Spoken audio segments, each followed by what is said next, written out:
chanting killer, killer. John Scully's fans have come from New England laden with signs in support of their man. Two good ones here. From the Podcast Detroit studios and Zoom everywhere else, The Making of Champions. Professional boxers inspiring amateur athletes to become champions. Presented by Joe Louis, champion of them all bourbon, in association with USA Boxing, Golden Gloves of America, and BigFightWeekend.com. Join your hosts, Tonya Cole and Marquis Johns, with special guests from around the world of amateur and pro boxing, celebrating the legacy of Joe Louis, whose status as the first African-American national hero showed the importance of being a leader and a role model inside and outside of the ring. For joining us for this episode of The Making of Champions. As always, with me, I have my friend Marquis Johns from Big Fight Weekend. Marquis, how are you doing? Pretty good, Tonya. Who do we have tonight? Absolutely, Tonya. Tonight on the program, we are joined by a former light heavyweight challenger for the title as well. A longtime boxer, been fighting the amateurs, pros. He was seen on ESPN Classic. I think he's still on some of the videos, actually. We are joined currently, also a trainer as well. Assuming I'll stop there. I'll ask him flat out. That's right. We're joined by the Iceman John Scully. John, how you doing, sir?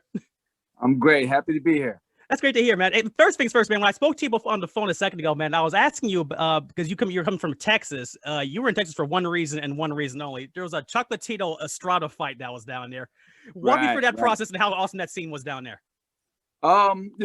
Just it was a great fight town. I will say this though. When I first got there, we have to be in the bubble, right? Yeah. And so we have to be in the bubble, but I needed a toothbrush. So I told the driver, I said, look, can you please stop? Like, please let me go to a CVS. He goes, oh, don't worry. There's a CVS right across the street. So I said, all right. He goes, so when we get there, you run over to CVS, get your toothbrush, and then come right back. I said, okay. So I'm a little streetwise, and I'm walking and I see this guy on the other side of the street and he's eyeballing me and I don't get a good vibe, right? So yeah. I ditched him and I made my way to the front of to CVS. I got in, I come out, he's there. He asked me for change. I said, man, you need change, right? He goes, yeah, man, I just got shot. I need to get something to eat. Man. And I'm like, you just got shot. And he meant just got shot. Like he lifted up his leg. His leg was still bleeding from my gosh. Wow. So that was my introduction to Dallas, like first thing. And, so after that, it was all uphill. Oh, man. That's insane. Well, but on the folks that are surprisingly not getting shot in the ring, what do you think about the decision? Did Chocolatito get robbed on Saturday night when you was up there? I mean, I can't say robbed. I mean, it was a good fight. And one thing people need to realize, fights look so much different in person than they do on TV. Like it's not even the same fight. It's just the way it is. It was probably a different fight. When you're at a world-class high level like that, you're going to have close fights. People are going to see different things. So, I can't say it wasn't Chavez and Whitaker. It wasn't that kind of situation, but he certainly could have got it. And I think most fights like that, whoever you gave it to, you could agree with it. You know what I mean? I can see that. I can see either guy getting it. So I think it was that kind of fight. Okay. No, that makes sense because the one thing on television, and because the one thing that TV showed a lot better than it probably judges in real time was the amount of volume of punches thrown. Because I think they set like a world record of like 2,000 punches between the two guys, where you could see that on TV. If I'm guessing if I was a judge at ringside, I'd probably be clueless like they usually are anyway. But it's hard. I could see it being tough to score, and then then the one guy turns in 117, 111, and then all hell breaks loose. But it's good to know that that was all going on. But I wanted to ask you this as well, John, since you were down there, what was the atmosphere like for the actual fight itself? Because now that people are coming back slowly with fans and some of these COVID bubble situations and the social distancing and whatnot, you were in Texas where about, I think it was about 4,000 people were there, give or take. Give or take, yep. Yeah, it was a nice crowd. I mean, it seems to be a very good fight city. Certain cities are not fight cities. You could hold Ali Frazier there and nobody would care. It wouldn't be a big deal. But it's a fight city. It has that vibe to it. And, and I noticed even in the hotel, the closer we got to the fight, as usual, the more intense it got, the more anticipation, you could feel it actually in the air. Tell me about Tulsa. Weren't you also down in Tulsa, Oklahoma with our friends from the engine room? Yes, yeah, great people. I was down there, and I was checking out a fighter, and you know, just doing some sightseeing, and Alan Green, who I used to spar with, I sparred with years ago when I happened to be in Tulsa one time. We linked up and we went to lunch, and he said, "Oh, you know, there's a gym not too far from here. We go check it out." And so I went and checked it out, and man, one of the nicest gyms I've ever been in. It's like, it's really nice. I don't know if you've ever been there, but it's really nice. A beautiful setup. It's really like a special gym. It's really an unusual gym, and I really enjoyed it. Okay. Well, we had Alan Green on the show just last week. Isn't that right, Marquis? Oh, Yes. okay. Yeah, just last week. And so I was wondering if since you got a chance to meet David and Terrence down there, did you give them any bit of advice? Because they fought on the 20th, just about 4 days ago. They did. You know, I believe right before I left, I had a couple, you know, little motivational word type of thing. Some basic. To me, it's basic, but it's probably sometimes in boxing, the best advice is the most basic, because people get away with it. Everybody wants to imitate Floyd and imitate Roy, and you know, they get away from some of the most basic knowledge of boxing. So I kind of gave them that kind of advice, kind of took it back to the beginning a little bit. Okay. And you know what helped them both? They both won their bouts. Yeah. Yeah, well, then, hey, There you're welcome. Go. There you go. What did you tell them? You know, basically I was saying how, see, most people, I would assume, if they say, hey, give my guys some words of advice, and they say, well, all right, you got to step in with the jab, you know, that kind of stuff. And I say, it's all, you know, I don't know you. I don't know how you train. I don't know if you even have a jab, you know, but one thing that I can tell everybody is you've got to train harder than everybody you know. Like if you're in a gym with 50 guys, they have to say, wow, Tony's the hardest training guy I've ever seen. He's the hardest trainer in the gym. Who does the most push-ups? Tony. Who does the most sit-ups? Tony. Who runs the fastest? Tony.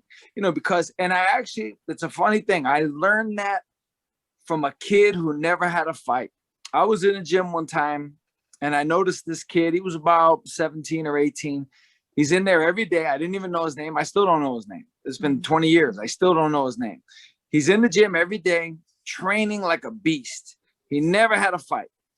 So one day I'm like, man, I got to ask you a question. I said, what is up with you? Like, why are you training so hard every day? You're like a maniac. And he gave me the best advice I've ever heard. He said, well, I figure I'm probably not going to be the fastest guy in there. I'm probably not the strongest. I'm certainly not the most skilled. I'm not the quickest. I'm not this. I'm not that. He said, the only thing I can really control is at least I can be in better shape than everybody. So at least I have one thing going for me. And I walked away and I'm like, man, I just learned something from a guy who never had a fight in his life, but he gave me the most basic thing. And I've told 100, 200 people that since then. Mm-hmm. And as a trainer, what has been your most rewarding experience? I mean, the two most, prolific, I guess, would be when Chad Dawson beat Bernard Hopkins and when Jose Rivera beat Tara Garcia for the WBA title on Showtime. Those were big. But for me, there's a kid named Mike Oliver, Mike. They call him Machine Gun. Mike is a kid who grew up in the projects in Bellevue Square. I've known him since he was about 9 years old. He had 300 amateur fights. He's a project kid. He's going to be there the rest of his life. He wouldn't, if you gave him $10 million, he wouldn't leave. He would stay there. He loves it there. That's him. So I knew him since he was a little kid. When his trainer died, Johnny Duke, who's a Hartford legend among legends, and Johnny Duke died, and Johnny Duke told him on his deathbed, like, listen, Mike, a lot of people are going to want to train you. Go with Scully. You got to go with Scully, right? And me and Mike linked up. And, like I said, I know this kid since he's a kid in the projects, and just, training him and changing him, his mentality, and getting him to where he could do 12 strong rounds. And he won the title IPO title over a very good kid named Adam Kara from California. And so winning that probably was the biggest for me, just because of the personal aspects. And like I said, if you knew Mike Oliver, you'd understand a little better. Mm-hmm, mm-hmm. And knowing you, that you're known for your corner work, kind of building upon that, what do you think? Because I know that you're wanting to use just sort of simple advice with others.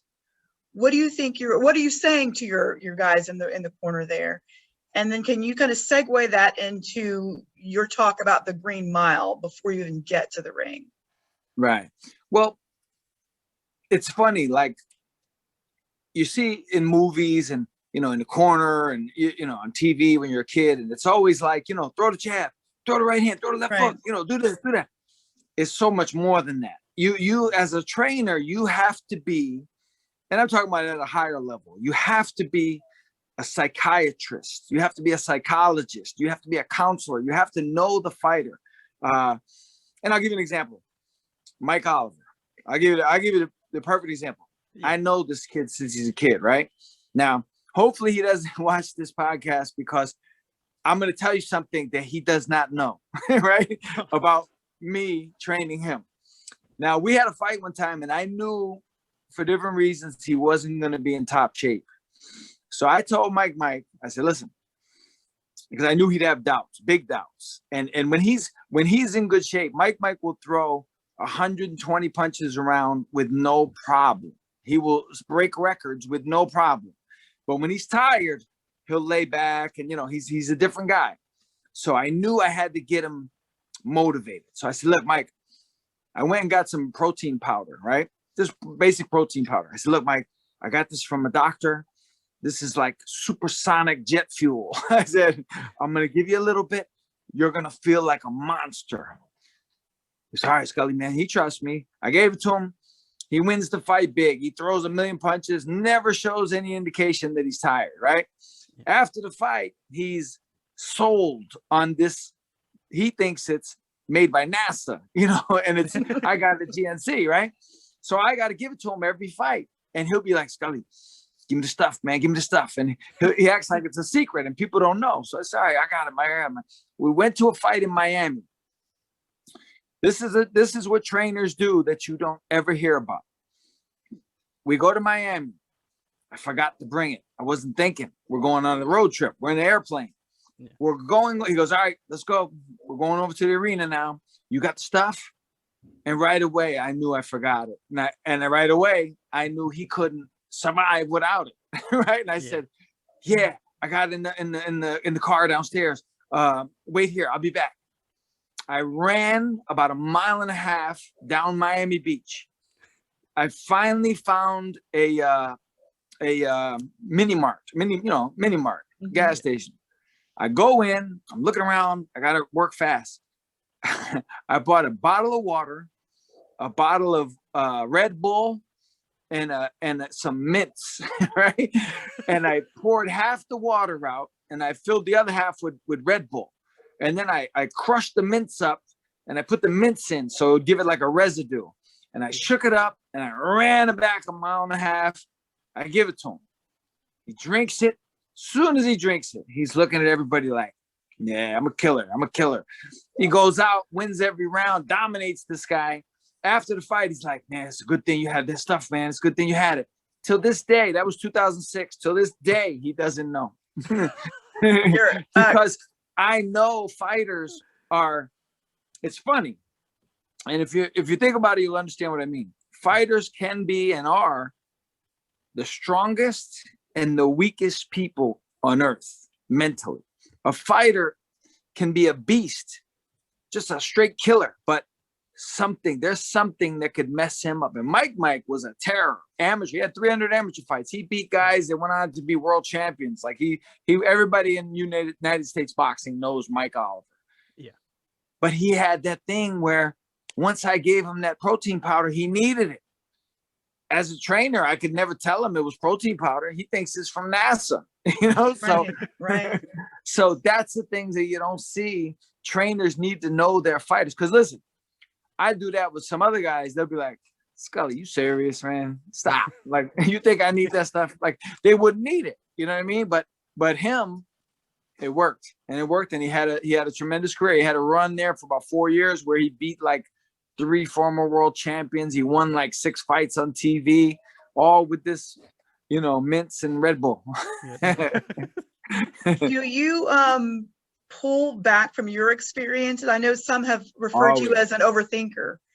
Always. Listen, I'm a trainer. If I'm any good as a trainer, whatever attributes I might have, it's because I was a fighter. I always say I'm not a trainer, who trains fighters. I'm a fighter who trains fighters.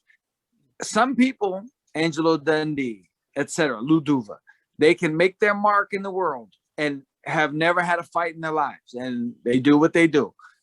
Me, everything is from experience in boxing, and it's come into play with fighters where my experience as a boxer helped them, save them, cause them to win. It's just, I'll give an example. I had a fighter, and he wasn't my fighter. He's my friend's fighter. He had like 125 amateur fights, was a top guy, ranked, the whole 9. But he's fighting, he's turning pro. He's fighting his second pro fight. He's fighting a kid who's 3-0. His trainer comes over to me and he goes, man, I don't know. He's a little nervous in there. We're getting ready to walk out. He's got the gloves on and everything. He's like, man, I don't know. He's nervous. He said he don't feel right.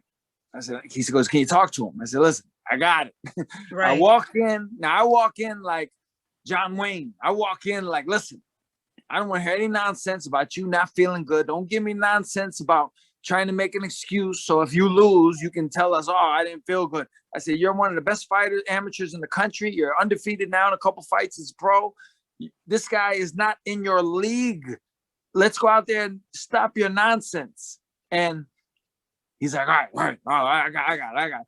Went out, second round knockout, no problem. And I knew he needed me to talk to him like a fighter to a fighter, not a trainer to a fighter to a fighter. Because a trainer might not be able to say that type of thing and get away with it. He needed a fighter to tell him that. So in that instance, it worked. I appreciate that story. That's fantastic. We'll hear more from you when the Making of Champions returns. We're going to take a quick break right here. Michael normally use. He wants to prove something on the inside in the first 2 rounds of this fight. Half a minute left to go in round 2. As John Scully, the 28-year-old from Hartford, tries to do what he hasn't done before, win a big fight. He lost. Well, let's say hello to senior writer, BigFightWeekend.com, Marquis John.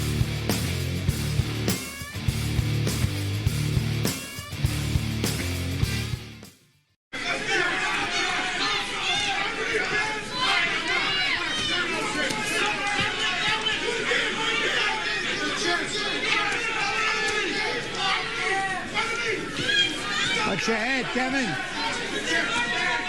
Joe O'Neill warning him for butting with the head.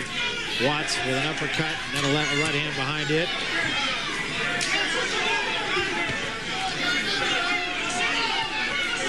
"20 seconds left in this fight. Wait, step back, step back.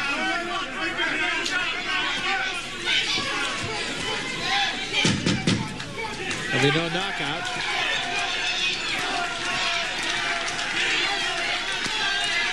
And it ends in a flurry. It's over. As usual, the final rush to the wire.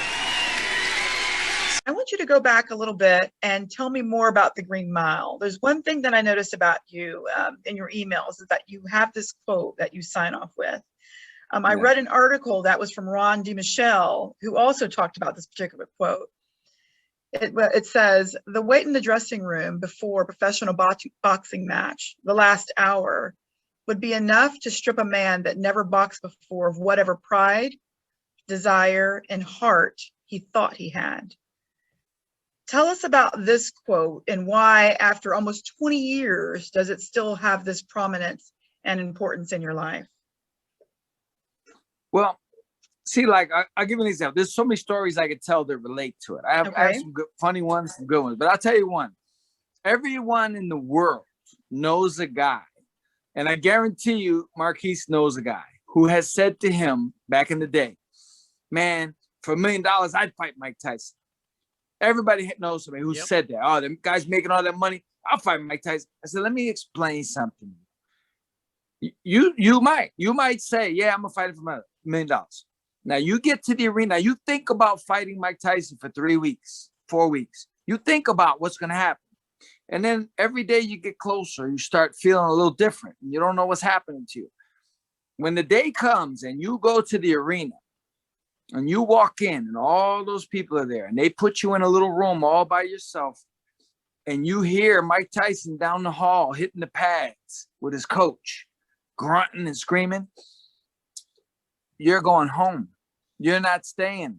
Forget it. Forget the money. You're not coming. You're not staying. With the reality. And people will argue, nah, man, I would do it. I said, let me tell you something. I was in a dressing room and the guy went through it. It was an amateur fight. I'll tell you the story real quick. I had a fighter. I was turning pro and I was telling him, I said, half the battle of being a professional is dealing with the nerves. And it's not even nerves. It's almost like temporary insanity in the dressing room. You think the most craziest thoughts. It's unbelievable. I said, you have to learn how to deal with it. Even a guy that has a losing record, if he has 20 fights, he's faced that 20 times. He's used to it. He's going to be a problem for you because he's going to be more relaxed. So we did a charity amateur show. This guy was trying to raise money for cancer because his mother died of cancer. Now, he was a stereotypical Italian guy. He was like 5'8", 5'9", 230, big guy, wasn't a fighter. He owned like a body shop or something, but he wanted to fight an amateur fight to raise money for his mom, right? So, okay, cool. We're going to get you somebody to fight. We get him to fight this guy who was a real street dude, like a real street dude, right? Like 6'8", 300 pounds. Like he looked like Shaquille O'Neal, right? No exaggeration. Shaquille O'Neal. I'm like, man, they go, yeah, but he's just a street dude, and I said, yeah, but he would murder this dude. I go, yeah, but it's boxing, right? So anyway, he's in the upstairs dressing room. All the people are downstairs waiting. Now he's a street dude. I'm like, man, he's gonna kill this little guy, right? I walk up into the dressing room. He's the only one in there. I walk in to get something, a bucket or something. He's in the middle of the room sitting in a chair. I walk in, I go, what's up, Black? He looks at me like this. He goes, and he looks down, and I'm like, man, this freaking guy is scared to death. Like he's terrified. So I run downstairs. I go get my fighter. I go, listen, let's walk upstairs. We're going to go in the back room. I said, don't say anything. Just look around the room for like 5 seconds and then walk out and we'll talk about it later. Right? So he walks in, he sees him, goes out. I go out. I walk over to him. He goes, man, he's scared to death. I go, yeah, he's scared to death. He thought until a half hour ago, he was going to murder this guy. Now he's sitting there and he's feeling that feeling of unexplainable, whatever, psychosis, whatever it is. And the other guy was feeling it too, I'm sure. Yeah. Long story short, they go out. This 7-foot guy hit the canvas so hard that it literally, I said, he's going to go through it and go right into the basement. He's going to go right through the floor. That's how hard he hit the floor, right? He was so frozen because he didn't know what was going to happen. He didn't know. He really, people can fight, right? Maybe you can fight in the street. You knock everybody out in the bar, everybody in the street, everybody in school, everybody in the club. You knock them all out. Yeah. You get in the ring and try to hit a guy who knows what he's doing. You are going to be feeble. You are going to be like trying to guard Allen Iverson on the court, and you've never played basketball in your life. That's what it's like. When you sit in that dressing room and you realize you're going to face that, especially imagine you're going to fight Tyson, you're going to fight Roy Jones in his prime, you're going to fight Tito Trinidad. As a pro, those punches hurt. And we're not wearing 16-ounce gloves. We're wearing 8-ounce gloves now. We're wearing 10-ounce gloves. It's going to hurt, man. I'm about to go through some misery. And, and for me also, it wasn't necessarily the fear of getting hurt. It was the fear of not performing. Because like in the gym, I was much better in the gym. Like in the gym, I did things in the gym that I never did in fights. And I always wanted to be able to do perfectly in the fight what I could do in the gym. My fear was, am I going to not be able to do it? Am I going to go out there and been training for 8 weeks and doing all these triple hooks and all these different things, and I'm going to go out there and I'm not going to do what I was trained to do? And that was one of my biggest fears. And so you have all these things in your head, and it's a surreal thing. And so I compared it in that interview. I told the guy, I said, I've never been on death row. And if you don't know what the Green Mile from the movie is walking to the death chamber, walking to get electrocuted. That's what it's, I don't know what it's like to go to the electric chair, but I could imagine in some realm, that's the only thing I could think of. Some people may say walking to the altar and getting married. But for me, I could compare it because, it's a legitimate, and it's not just me saying it. People might be watching this right now and go, oh, he's soft. Google Mike Tyson on YouTube talking about it. He talked about the dressing room almost the same way I do. He said, in the dressing room, every fight I ever had, even when I was world champion, I was scared to death. That's Mike Tyson talking. He said, when we leave the dressing room, I'm scared to death. He said, as I'm walking to the ring, the closer I get, the better I feel, and something takes over. And by the time I get to the ring, I'm a god. He said, but until that moment, I was just like everybody else. I was scared to death. And that's Mike Tyson telling me. I know Alan Green, and we talked about that a little bit during his interview too. And he said one of the things that you have to do is to keep talking to the boxer. What possibly can you say to a boxer who's in that mental state in that moment? Well, what I would try to do is not even talk to him about the fight, because, you have this is why I don't allow friends, family. Like I'll give you an example. When I was first pro, my father thought it was funny. Like, he was an old school guy. He used to sneak into the dressing room. Like he would outsmart the security guards, and he thought it was funny. Like, when he would get in there, he goes, these guys aren't on my level. Like they can't keep me out. But he would come in and, the typical questions that a fan would ask, like, who's this guy you're fighting? And is he tall? How much does he weigh? Does he got long arms? Or some guys would be in and go, you're gonna knock him out in the second round with a left hook. Like it's that simple. So I don't allow people who aren't, really ingrained in the sport. I don't allow that in the dressing room, because I know they're gonna say something stupid that the fighter is not gonna like. And you'll get a guy. And I was in the dressing room one time, and the guy was like, he walked in from down the hall, and he's like, man, Joe, man, I just saw that dude you're fighting down the hall. That dude, man, he looks big. He looks like he hits hard. The guy doesn't need to hear that at that moment. He might have been just spent the previous hour convincing himself that the guy's not all that much. And now his best friend comes in and is like, man, you got freaking King Kong down the hall waiting for you. You can't play with a guy's mind. And they're not doing it, maliciously. Right. They just don't know better. They don't know better. You can't have those people in the dressing room. I appreciate those comments. It makes a whole lot of sense. I know you've made reference to Mike Tyson, Roy Jones Jr. I know you've been a sparring partner in the past. With everything that's going on sort of currently, at least television-wise, with the 50th anniversary, sort of that reboot fight for Muhammad Ali, what kind of mindset does it put you in when you're starting to see all of these boxers, that some of which you've known intimately, come back up on the television screen? Well, it's kind of cool in a way, but I don't want anybody to get hurt, because like, people get blinded, and I never did. For better or worse, it might have actually hurt my career. But even as a young guy, when I turned pro, I knew boxing's not a show, regardless. And I used to tell people, like, look, you're about to go pro. I said, let me tell you, for your own good, don't worry about being in the paper, having your picture on the poster, being on the news, having fans, signing autographs, having entrance music, having tassels on your shoes, all that stuff. I go, the fight is much bigger than that. It's much more dangerous. That's all just window dressing. Behind it all, you're fighting another man. And some of these guys who you never heard of, that have a record of 10-10, they don't care about your amateur career and your shiny trunks and your, DMX music that's bringing you to the ring. They have kids that are starving. and they want to kill you so that they can make more money next time.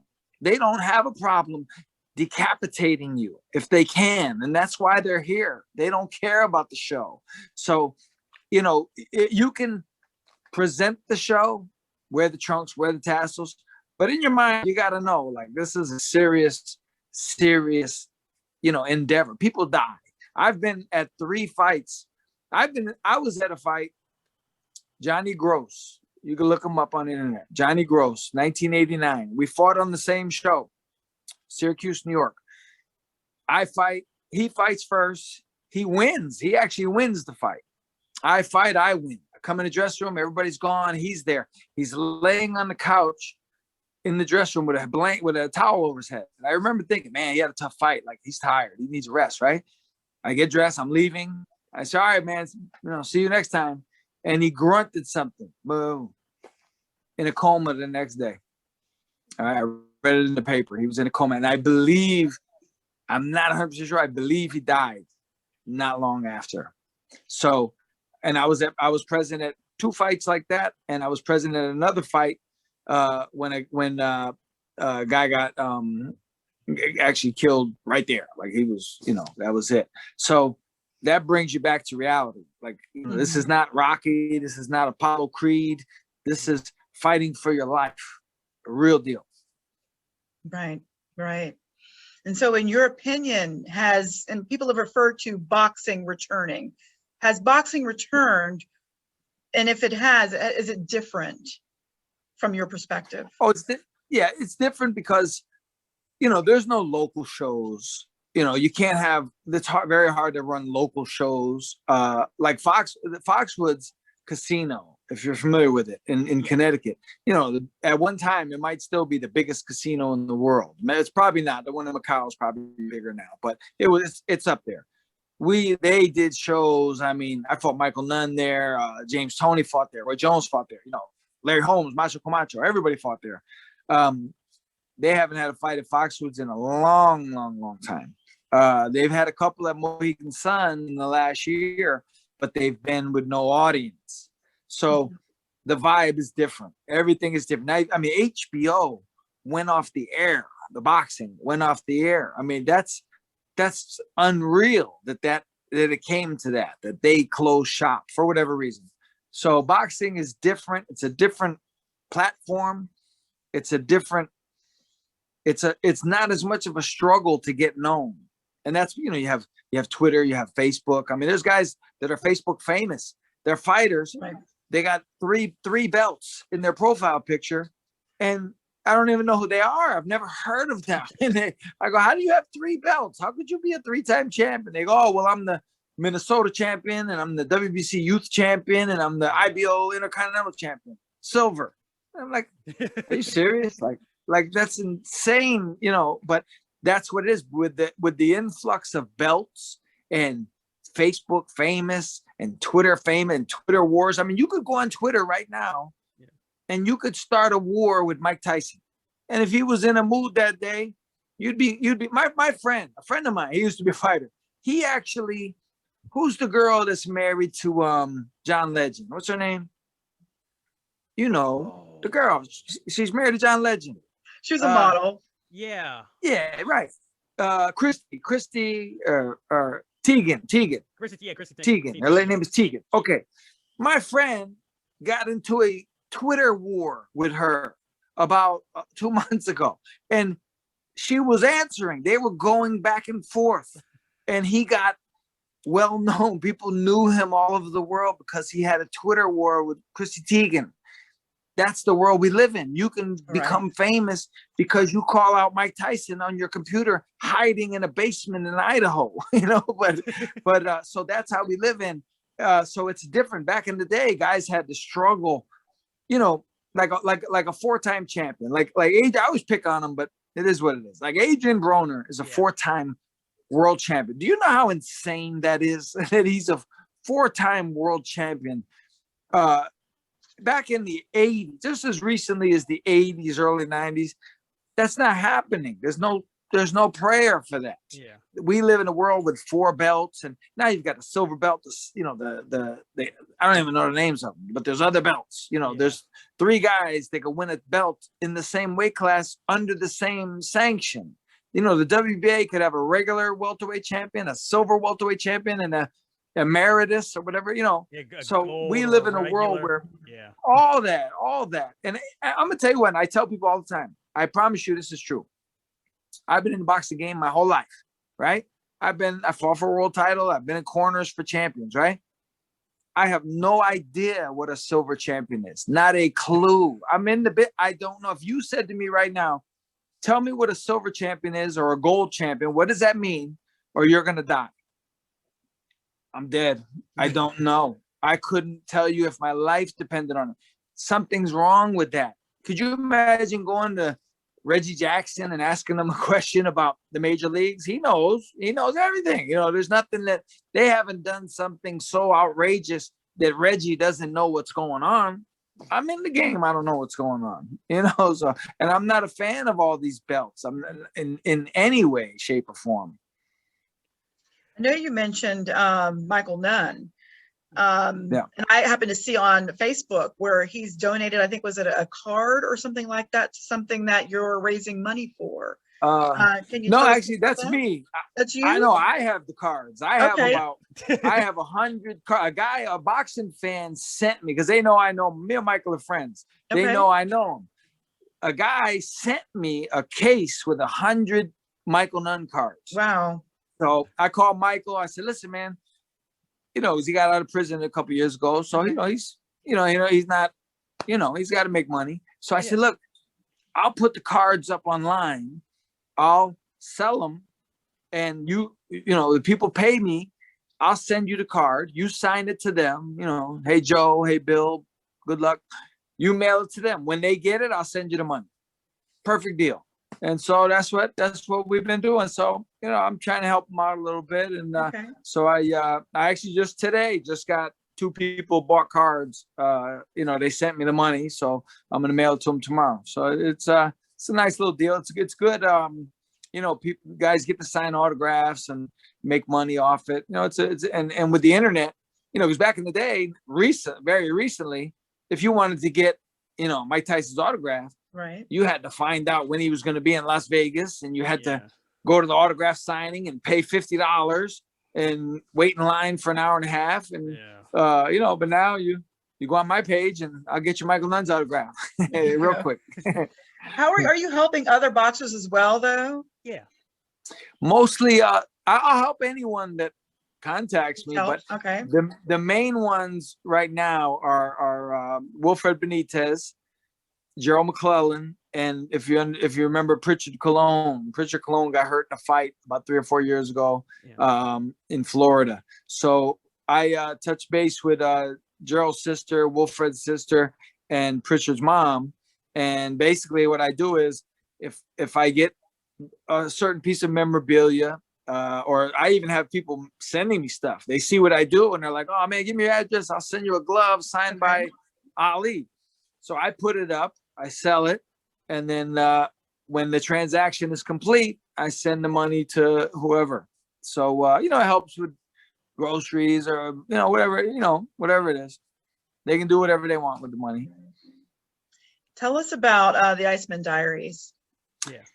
Man, I've been writing that thing for 100 years. I'll tell you, what happened was I literally have diaries. Like I literally have been keeping, I have a diary from when I was 11 years old.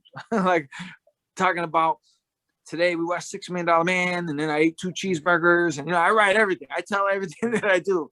So if you ask me, where were you on January 5th, 1992? I'll tell you who I was with, what we did, where we were. I'll tell you everything. So when I first got online, which was 1998, that was my first time ever being on AOL chat room, boxing chat room. So guys would talk about Roy Jones, and I'll be like, oh yeah, man, I used to spar Roy Jones. And they'd be like, Muhammad Ali. Like, oh yeah, I met Ali. And then what about, oh yeah, I met him too. Yeah. So after a year, a couple guys were like, man, you should, instead of wasting the stories on us on AOL, you should write them in a book. And sell the book. So that was like literally the first time. I think it was like 2002, maybe. That was when I first got the idea. I've been writing it ever since. I've been saying this for a long time. I'm basically done with it. I just I just bought a new computer a few weeks back because my computer is really slow. It's really old and clogged up, and it's when I try to write and it's slow, I just turn it off. I get frustrated. Right. So I bought a new computer. I just have to set it up. So I'm basically done.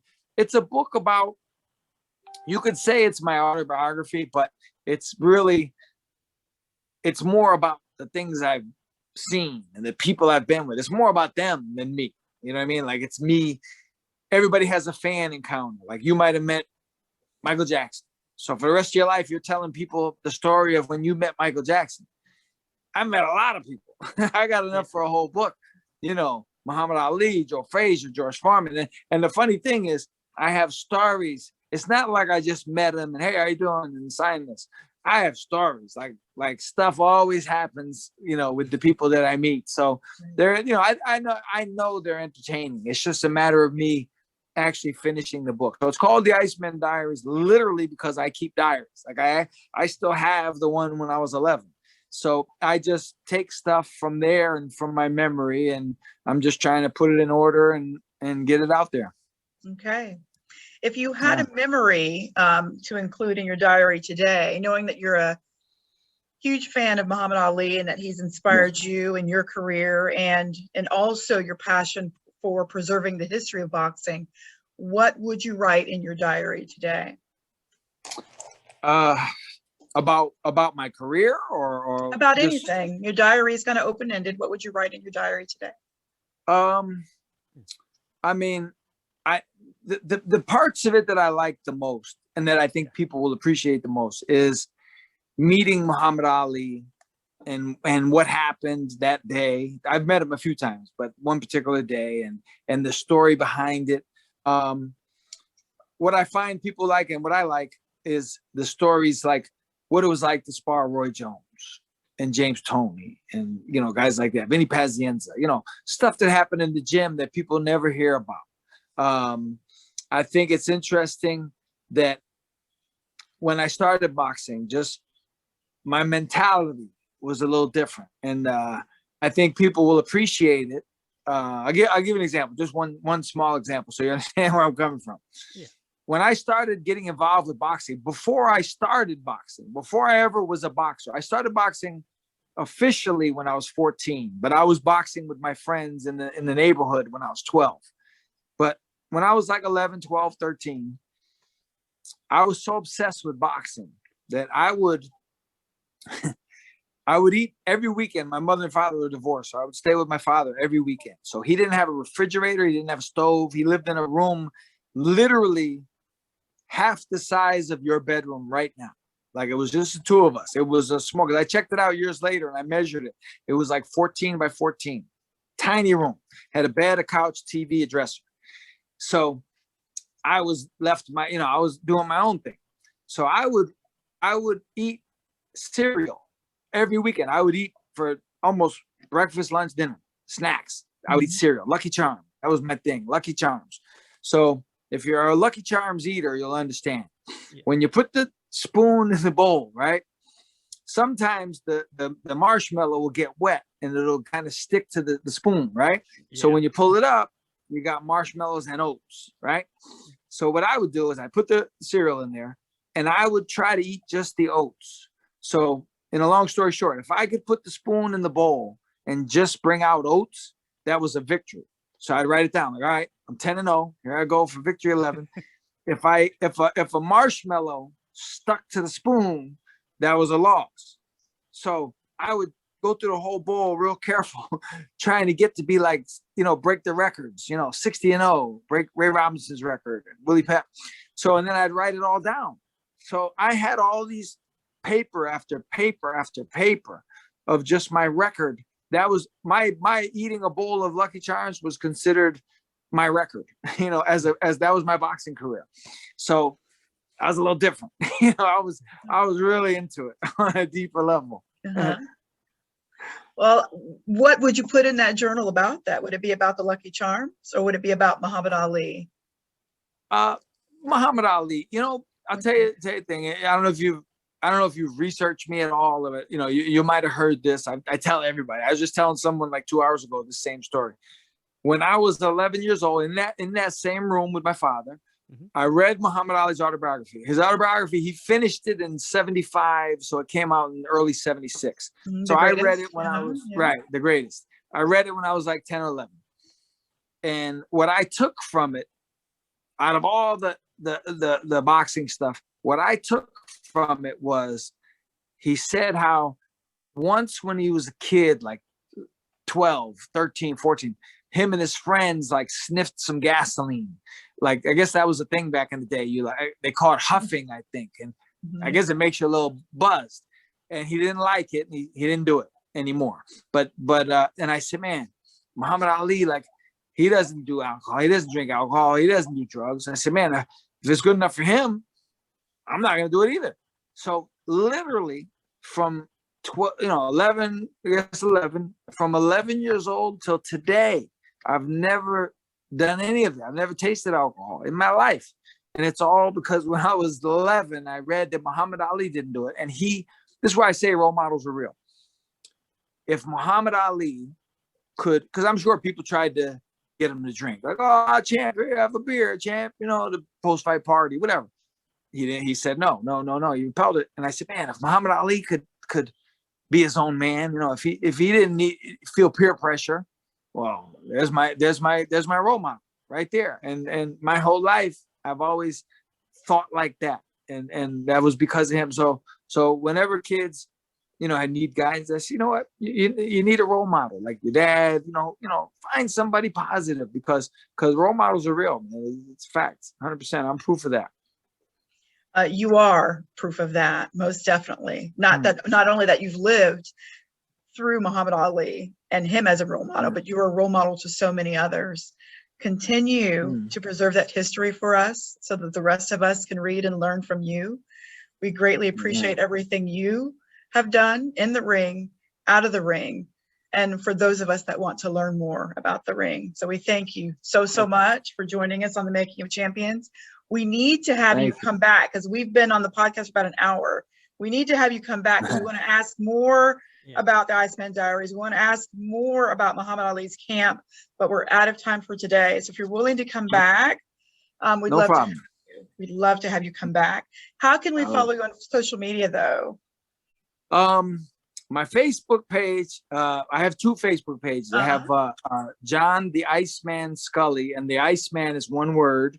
I don't know why they wouldn't let me separate them. So it's John the Iceman. And then I have Iceman John Scully.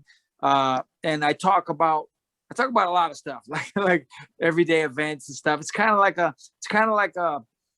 Oprah Winfrey show. It's kind of like a talk show all day. Okay. And we, and a lot of it's like Alan, contributes. He says a lot of stuff. I have a lot of boxers who contribute. So that's the main thing. And then on Twitter and Instagram, Iceman John Scully, I'm on there as well. But Facebook is my main source of, boxing talk. Okay. Marquis Johns, how can we find you on social media? You can find me on Twitter, probably starting to work with John Scully at this point because I need to go viral here. At Weak Sauce Radio. And also you can find my readings and whatnot, all things boxing at bigfightweekend.com. Now, the one thing you have to know about the Iceman is you have to make sure that you're not on his banned list because you want him talking good things. Oh, you heard about that. So if you're on the banned list, Marquis, then watch out. Nice. Okay? No. Hey, and so, there's like 164 things on there already. That's right. We can just only hope and pray that we're not on there. No, you're not. Okay. And you can find me here, Tonya Cole, on the Making of Champions podcast. You can find us on YouTube and Podbean, and also on the Joe Louis Bourbon Facebook page. Good night. Sounds good. Thank you. All right.